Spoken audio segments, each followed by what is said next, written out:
எனக்கு அன்பான கர்த்தருடைய பிள்ளைகளே, எல்லாரும் எப்படி இருக்கிறீங்க? சந்தோஷமா இருக்கிறீங்களா? இன்னைக்கு ஏசப்பாட்ட நீங்க ஆரம்பத்துல கொண்ட அந்த அன்பு உங்கள்ட்ட இன்னும் உறுதியா இருக்கா? இன்னைக்கு நம்ம ஞானஸ்தானம் எடுத்துட்டோம். ஒரு ஆர்வத்துல எடுத்திருக்கலாம், இல்லாட்டி ஏசப்பா அவருடைய பிள்ளையா மாறோம்னு சொல்லி எடுத்திருக்கலாம். ஒருவேளை நீங்க அறிஞ்சு எடுத்திருக்கலாம், அறியாம எடுத்திருக்கலாம்.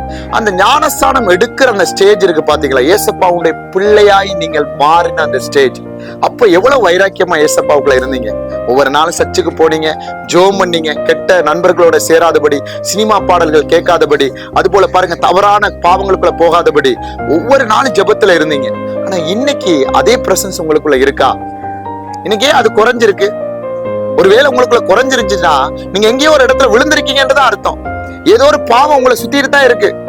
ஏன்னா அந்த பாவத்தை விட்டு நீங்க வெளியில வர முயற்சி செய்யற வரைக்கும் அந்த பாவம் உங்களை விட்டு போகாது.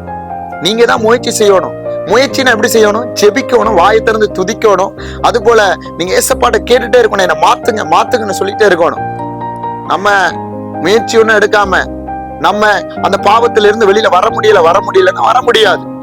நம்ம எவ்வளவு அவற்றை ஜெபம் பண்ணி உடைக்கப்பட்டு அழுது உங்க கண்கள்ல இருந்து கண்ணீர் வடியும் வரைக்கும் அந்த பாவத்தில இருந்து வெளியில வர முடியாது. ஏன்னா வசனம் சொல்லுது, எபிரேயருக்கு எழுதின நிருபம் 3வது அதிகாரம் 13வது வசனம் 14வது வசனம் சொல்லுது, சகோதரர் உங்களில் ஒருவனாகிலும் பாவத்தின் வஞ்சனையினாலே கடினப்பட்டு போகாதபடிக்கு இன்று எனப்படும் அளவும் நாடோறும் ஒருவருக்கொருவர் புத்தி சொல்லுங்கள்.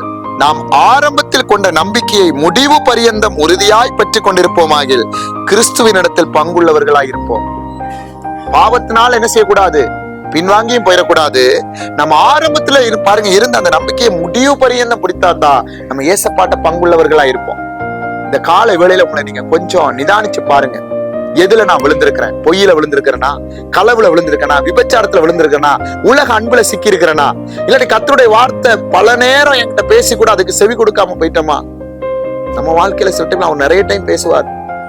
அப்ப எல்லாம் நம்ம மிஸ் பண்ணிடுவோம். இப்ப அவர்கிட்ட பேச நம்ம போவோம், அவர் நமக்கு மௌனமா இருக்கிற மாதிரி இருக்கும். ஆனா அவர் நிச்சயமா மௌனமா இருக்க மாட்டாரு. அவர் நிச்சயமா நமக்கு இறங்குவார். நீங்க அவர்கிட்ட பேசுற பிள்ளைகளா வாங்க, அவரோட உறவாடுகிற பிள்ளைகளா வாங்க, அவருக்காக வைராக்கியமா இருங்க, கண்ணீரால ஒரு பாதத்தை நனைங்க. அவர் நிச்சயமாய் அவர் மீகால சொன்னது போல 7வது அதிகாரம் கடைசி சொல்லுது, அவர் திரும்ப நம்ம மேல இறங்குவார். அவர் உங்க ஜெபத்துக்கு பதில் கொடுப்பாரு.